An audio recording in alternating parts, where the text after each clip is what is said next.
우리 한국이 독립하면서부터 역대 대통령들이 세워지기 시작했습니다. 첫 번째 대통령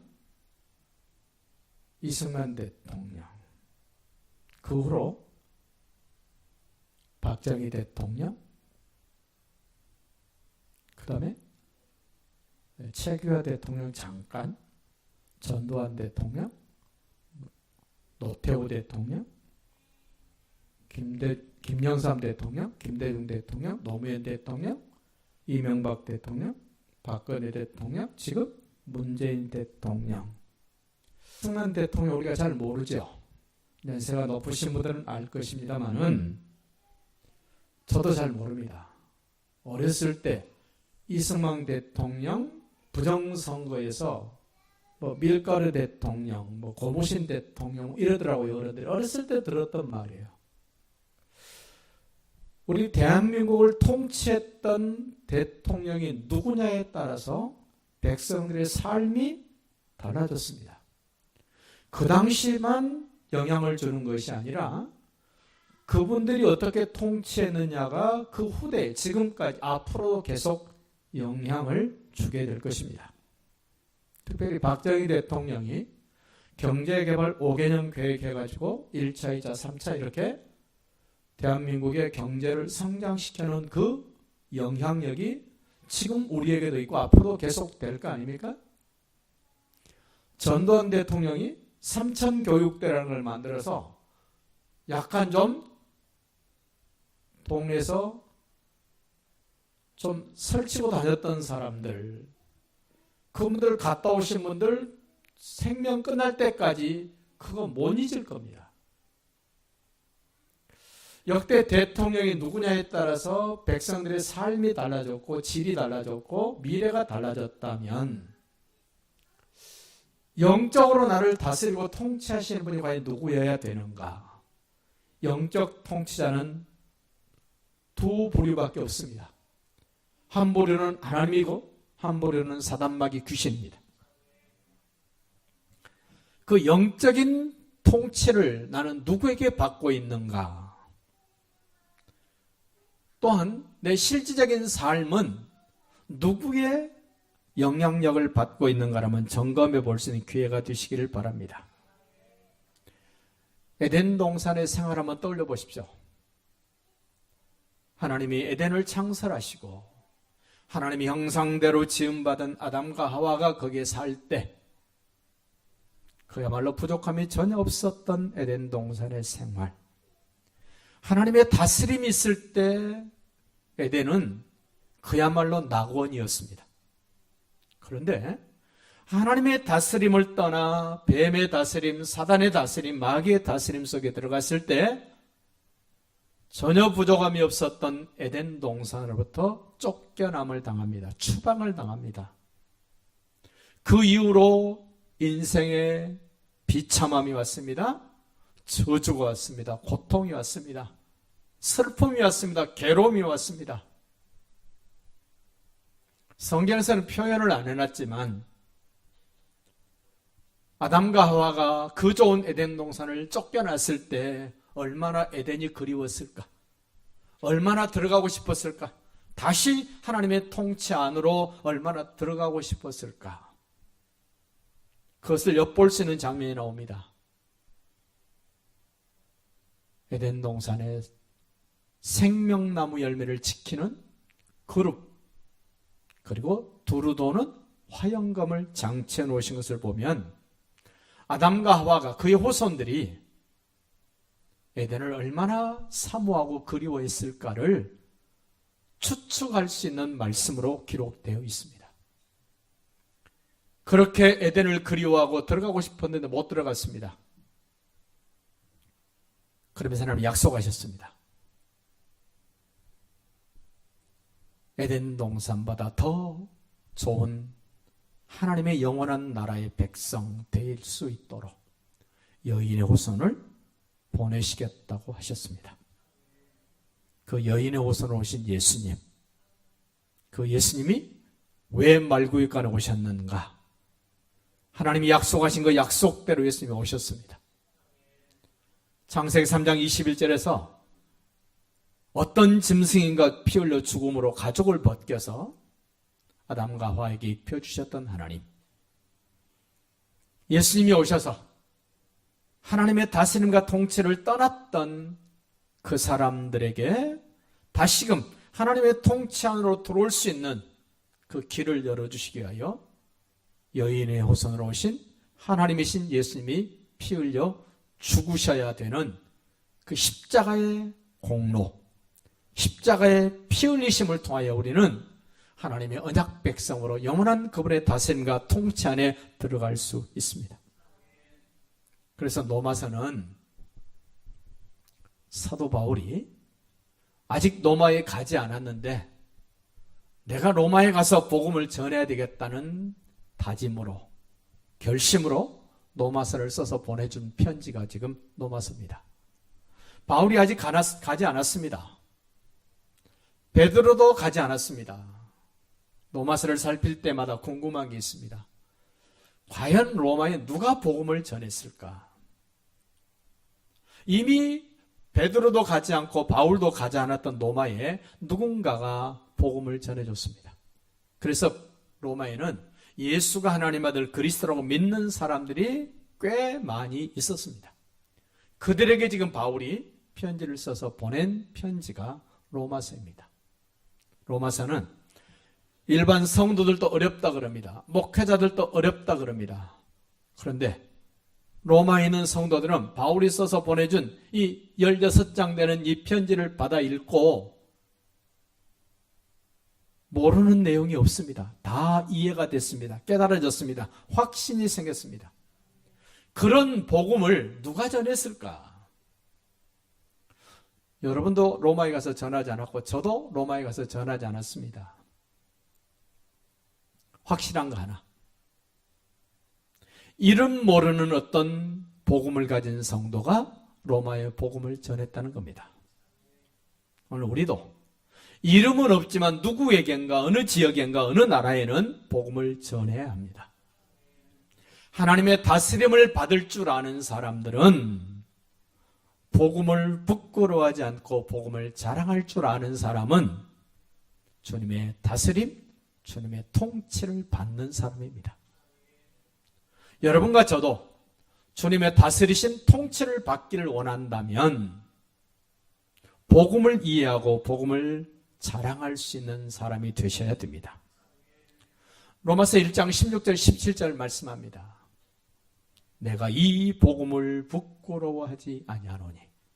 이 복음은 모든 믿는 자들에게 구원을 주시는 하나님의 능력이 됨이라. 첫째는 유대인에게요, 또한 헬라인에게라.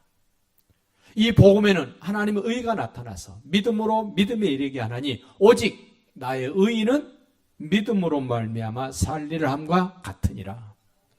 이 로마서 1장 16절 17절은 로마서의 핵심 중의 핵심입니다. 복음이 무엇인가를 설명합니다. 그리고 뒷부분은 복음을 가진 사람들은 이렇게 살아야 돼라는 삶을 가르쳐주는 원리를 적용하는 삶을 일목요연하게 하나님의 다스림을 받는 사람들에게 가르쳐주는 편지 로마서입니다. 우리 로마서 1장을 한번 볼까요? 로마서 1장 2절부터 4절 한번 읽읍시다. 이 복음에는 하나님이 선지자들을 통하여, 구약 얘기죠? 구약 선지자들을 통하여 그의 아들에 관하여 성경에 미리 약속하신 것이라. 성경에 미리 약속한 것, 창세에서부터 말라기까지 구약 성경에 약속하신 것이라. 그의 아들에 관하여 말하면 육신으로는 다윗의 혈통에서 나셨고, 그래서 마태복음 1장 1절 다윗과 아브라함의 자손 예수 그리스도의 세계라 이렇게 시작합니다. 하나님은 여인의 후손이 다윗의 혈통을 통해서 다윗의 후손으로 오신다고 하셨다는 겁니다. 성결의 영으로는 죽은 자들 가운데서 부활하사 능력으로 하나님의 아들로 선포되셨으니 곧 우리 주 예수 그리스도시니라. 예수님이 오셔서 죽으시고 부활하심으로 그전에도 하나님이셨지만 부활을 통하여 예수님이 하나님이신 것이 더욱더 확정됐습니다 라는 말씀이에요. 5절 보십시오. 그로 말미암아. 그는 누굽니까? 구약에 약속되었고 다윗의 혈통에서 오셨고 그분이 죽으셨다가 다시 살아나심으로 말미암아 우리가 은혜와 사도의 직분을 받아 그의 이름을 위하여 모든 이방인 중에서 믿어 순종하게 하나니 너희는 누구예요? 로마에 있는 성도들입니다. 하나님의 다스림을 기꺼이 받아들일 줄 아는 사람들, 성도입니다. 오늘 우리도 예수님이 나를 통치하시고 다스리심이 내 행복이어야 됩니다. 내 기쁨이어야 됩니다. 너희도 그들 중에서 예수 그리스도의 것으로 부르심을 받은 자니라. 여러분 누구 것입니까? 여러분의 인생이 여러분의 것입니까? 여러분의 시간이 여러분의 시간입니까? 여러분의 생명이 여러분의 생명입니까? 분명히 말씀합니다. 주님의 통치, 주님의 다스림을 받아야 될 사람은 주님의 것 되어야 됩니다. 주님은 당신의 것이 아니면 다스리지 않습니다. 통치하지 않습니다. 더 쉽게 말씀드리면 내가 누구인가를 아는 겁니다. 내가 누구인가. 예수가 하나님 아들 그리스도라고 믿어지기 전에는 내가 마귀의 자녀였습니다. 사망에 매여 있었고 저주에 매여 있었고 심판받아야 될 대상이었고 분명히 지옥 생활이었습니다. 그런 나에게 예수님이 오셔서 나에게 은혜를 입혀주셔서 하나님을 아버지라고 부르는 엄청난 선택을 입었습니다. 이렇게 선택을 입은 사람만 주님의 통치 아래 있습니다. 그 사람은 복음을 자랑할 수 있는 사람입니다. 우리는 복음을 자랑할 수 있어야 됩니다. 복음을 자랑할 수밖에 없는 사람이어야 됩니다. 로마서 4장 24절 25절 보면 그렇게 말씀합니다. 죽은 자 가운데서 예수를 살리신 하나님, 우리 믿어야 됩니다. 그분이 나의 아버지라고 믿으셔야 됩니다. 죽은 자 가운데서 살아나신 예수님이 그리스도라는 사실을 믿어야 의인이 됩니다. 의인된 사람은 기꺼이 주님의 다스림, 통치를 좋아합니다. 우리는 누군가의 다스림을 받아야 됩니다. 누군가의 통치를 받아야 됩니다. 주님은 모든 사람을 다 다스릴 수 있습니다. 그러나 모든 사람을 다스리지 않습니다. 모든 사람을 통치하지 않습니다.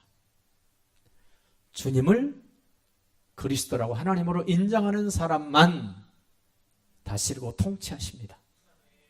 나머지는 어떻게 합니까? 내버려 둡니다. 로마서 1장에 그러지 않습니까? 내버려 두셨다. 언제까지? 죽을 때까지. 죽고 난 다음에는 주님이 여지없이 다스리고 통치합니다. 로마서 9장을 보면 하나님의 주권 아주 자세하게 설명해 주고 있습니다. 주님의 다스림을 받을 사람들은 주님의 주권을 100% 인정할 줄 아는 사람입니다. 우리 주님은 이스라엘을 선택할 때 자발적으로 선택하십니다. 억지로 이스라엘을 선택하지 않습니다. 모든 민족 가운데 이스라엘을 선택하실 때 하나님은 자발적으로 선택을 하시는데 그 이스라엘 백성들을 하나님이 버리세요. 그들이 불순종했다. 버리십니다. 그리고 불순종한 우리를 선택하십니다. 보십시오. 선택한 이스라엘이 불순종함으로 버리시고 불순종하고 있는 나를 선택하셨습니다. 이스라엘도 불순종했고 나도 불순종했는데 이스라엘을 선택하셨다가 버리셨고 그 이스라엘을 버림으로 불순종한 나를 선택하셨습니다. 그리고는 바울이 뭐라고 말합니까? 내 동족이, 내 민족이 구원 얻을 수 있도록 이방인들에게 복음을 전하게 하셨고 이방인들의 구원의 숫자가 채워지면 다시 내 동포, 내 민족이 구원 얻게 된다. 이 논리를 잘 따져보십시오. 이스라엘을 선택하신 하나님께서 불순종하자 버리십니다. 그리고 불순종한 이방인은 우리를 선택하셔서 구원하셨습니다. 그리고 또다시 불순종하고 있는 유대인들을 구원하십니다. 공통점이 뭡니까? 선택과 불순종이었습니다. 선택했음에도 불순종했고 불순종함에도 불구하고 또 선택하신 그 하나님이 결국은 모든 불순종한 사람들을 하나님의 주권적으로 선택하셔서 긍휼을 입히셔서 우리를 구원하신다는 겁니다. 그 주님의 긍휼을 입은 사람들은 주님의 다스림을 기뻐합니다. 주님이 나를 외면하시면 못 견뎌야 합니다. 주님의 다스리심이 내게 희미해질 때 견딜 수 없어서 주님의 다스림 안으로 들어가려고 몸부림치는 사람, 그 사람이 선택받은 사람이요, 그 사람이 구원받은 사람입니다. 그 9장에서는 이삭이 낳은 에사와 야곱 이야기가 나옵니다. 태어나기도 전에 이삭과 리브가가 40살에 결혼했습니다. 그런데 20년 동안 하나님의 자녀를 주지 않습니다. 모르긴 해도 20년 동안 기도했을 것입니다. 하나님, 후손을 주셔야 여인의 후손이 태어날 거 아닙니까? 어쩌자고 안 주십니까? 하고 틀림없이 기도했을 것입니다. 아니, 기도했습니다. 그러자 어느 날 하나님 응답을 주십니다. 네 아내 리브가의 뱃속에서 두 민족이 에서와 야곱 얘기를 합니다. 쌍둥이를 줍니다. 큰 자는 작은 자를 섬기려라고 말씀을 주십니다. 그런데 그 말씀대로 성경 말씀합니다. 하나님이 에서는 미워했고 야곱은 사랑했다. 우리는 그냥 기록된 말씀을 그냥 그렇게 들여다봅니다만은 왜 하나님은 야곱을 사랑하고 에서를 미워했는가를 우리는 그 뒤의 사건을 통해서 좀 들여다볼 수 있습니다. 에서가 어떤 사람입니까? 자기 노력으로 살려고 몸부림치는 사람입니다. 장자의 명분을 헐값에 팥죽 한 그릇에 팔아버립니다. 배고픈 것 때문에. 내가 죽게 생겼는데 장자의 명분이 뭐 가치가 있겠느냐, 이런 생각을 가진 에서입니다. 그리고 에서는 하나님 주신 복보다는 복이 아닌 저주스러운 것을 달라고 애걸복걸합니다. 야곱은 어떻습니까? 야곱이 잘해서 사랑한 게 아닙니다. 야곱에게는 저주를 담당해주는 어머니 리브가가 있습니다. 그리고 아버지 앞에 복을 받으러 들어갈 때 자기 것이 아무것도 없습니다. 하는 짓 보면은 이뻐할 만한 구석이 없습니다. 사랑받을 짓을 한 게 아닙니다. 그럼에도 불구하고 성경은 에서는 미워했고 야곱은 사랑했다 그럽니다. 어떻게 가능합니까? 하나님의 절대 주권으로 선택하신 것입니다. 그러면서 로마서 9장에 토기장의 비유가 나옵니다. 진흙을 이겨서 물레에 올려서 그릇을 만듭니다. 큰 그릇 토기장이 마음대로 만듭니다. 귀하게 쓸 것, 천하게 쓸 것 토기장이 마음대로 만듭니다. 그 토기장의 비유는 하나님의 절대적인 주권을 강조하는 내용입니다. 이처럼 하나님의 주권을 100% 인정하고 그 선택을 기꺼이 받아들일 줄 아는 사람은 주님의 다스림과 통치 안에 들어와 있는 사람입니다. 왜 나를 이렇게 만들었습니까? 탓할 수 없다는 겁니다. 왜 하나님은 저한테 이렇게 조그마한 교회를 주셨습니까? 탓할 수 없다는 겁니다. 부모를 만나게 하셨습니까? 원망할 수 없다는 겁니다. 왜 이런 아내를 만났습니까? 왜 이런 남편 만났습니까? 왜 이런 자녀를 내게 주셨습니까? 따질 수 없다는 겁니다. 주님의 다스림 속에 있는 사람들은 주님의 주권을 100% 인정할 줄 아는 사람.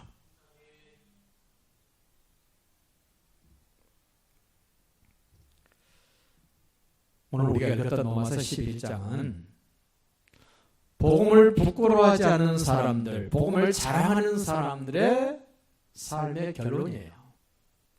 11장 앞에 몇 장 있습니까? 크게 말해보세요. 11장 앞에 몇 장 있어요? 10장 있어요. 10장은 보내심을 받지 않았다면 어떻게 갈 수 있습니까? 하나님이 보내서 온 사람은 반드시 복음을 전해야 됩니다. 전하는 자 없이 어찌 듣겠습니까? 듣지 않으면 어떻게 믿을 수 있겠습니까? 복음 전하는 얘기를 하면서 하나님이 보낸 사람은 반드시 예수가 하나님 아들 그리스도라고 전하게 되고 그렇게 복음을 전해줬을 때 복음을 듣고 구원을 받게 된다는 얘기를 하세요. 그리고 난 다음에 11장에 와서 모든 것을 이제 앞부분을 결론 내는 대목이 지금 우리가 읽었던 본문이에요. 소위 하나님의 다스림을 받는 사람들의 특징이 뭐냐면 찬양이 있어요. 찬양. 여러분 에덴 동산에서 정말 부족함이 없는 에덴 동산 낙원에 있을 때 아담과 하와가 만났을 때 뭐 했습니까? 찬양하지 않습니까? 오, 내 몸에 뼈 중에 뼈요 살 중에 살이라. 아주 기가 막힌 찬양을 드립니다. 이집트에서 430년 종살이 하다가 하나님의 전폭적인 은혜로 이집트를 떠나왔던 아브라함의 후손들 홍해 강가에 기적을 경험하고 난 다음에 강둑에서 뭐 하고 있습니까? 하나님을 찬양합니다. 하나님의 다스림을 받을 줄 아는 사람들은 하나님의 통치를 경험했던 사람들은 너나 할 것 없이 다 하나님께 찬양을 드립니다. 지금 로마서 11장 33절부터 36절은 복음을 자랑할 줄 알고 주님의 다스림과 통치의 주권을 인정할 줄 아는 사람들이 부르는 찬양이에요. 은혜 입은 사람이라면 다 읊조려야 될 찬양. 그 가사 내용이 뭡니까? 깊도다 하나님의 지혜와 지식의 풍성함이요. 뭘 들여다보니까? 하나님이 나를 선택하고 나에게 공의를 베풀고 나를 구원시켜 주신 그 복음의 능력을 들여다봤더니 와, 너무너무 깊다. 이 은혜에 빠져보셔야 돼요. 이 은혜에 잠겨보셔야 됩니다. 시골에서 여름에 저수지에서 목욕을 할 때요, 그냥 뛰어들잖아요. 얕은 연못은 금방 바닥이 발에 베입니다. 근데 진짜 깊은 연못은요, 한참 들어갔는데 바닥이 발에 안 닿습니다. 그리고 그냥 떠올라 버립니다. 안 해보셔서 모르시죠? 바위가 이렇게 쌓여 있는데 거기서 뛰어내려요. 다이빙 하는 거죠. 처음에는 무서워서 못합니다.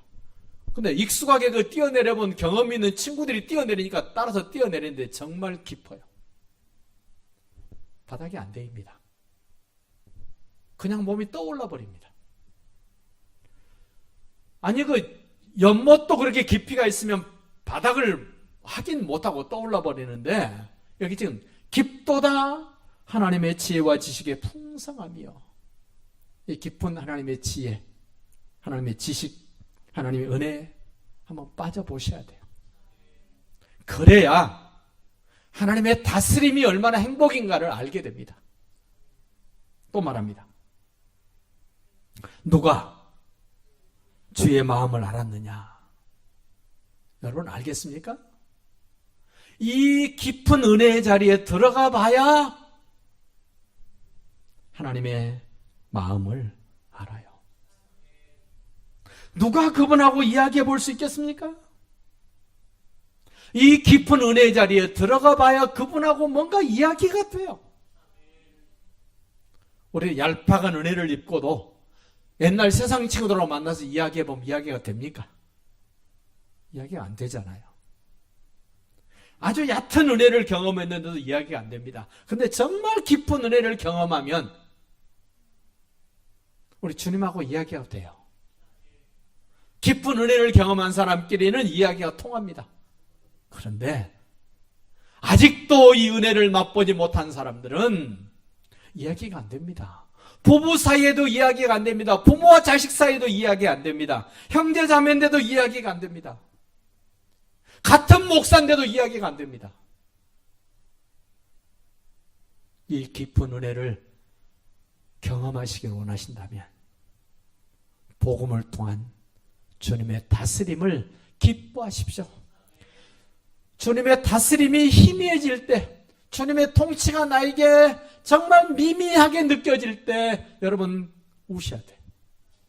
이러다가 주님의 통치가 내게서 끝나버리지는 않을까? 이러다가 주님의 다스림이 내게 더 이상 미치지 않을까? 그런 마음을 좀 가지셔야 신앙생활에 힘이 있죠.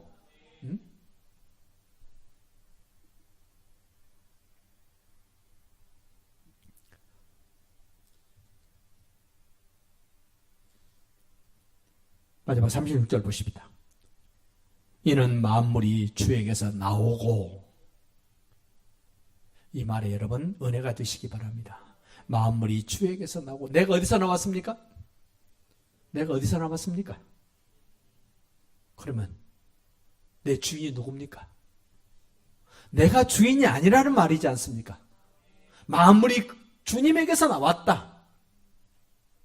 만든 분이 주인 아닙니까? 근데 내가 착각했습니다. 내가 주인인 것처럼. 우리는 모든 범사에 주님이 주인인 것을 인정하실 때 주님의 다스림 속에 들어와 있다는 증거예요. 내 재능도 내 거 아닙니다. 누구 겁니까? 아침에 머리를 감으면 머리카락이 꽤 많이 빠집니다.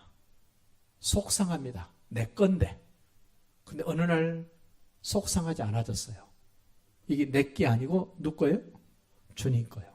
머리카락 하나도 내 거라고 생각하니까 속상했어요. 내 거 없어진다고. 근데 주님 거라고 생각하니까 속상한 게 아니라 주님이 머리카락도 새 신발 되신다는데 뭘 내가 그것 때문에 속상하고 빈정상할 게 뭐 있냐? 여러분의 오장육부 누구 겁니까? 병들면 누구 것이 병든 겁니까? 그럼 주인한테 얘기해야죠. 주인한테. 내가 주인일 것 같으면 내가 고쳐놨을 텐데 병 드는 건 내가 못 고친, 내가 주인 아니에요. 주인에게 말씀드려야죠.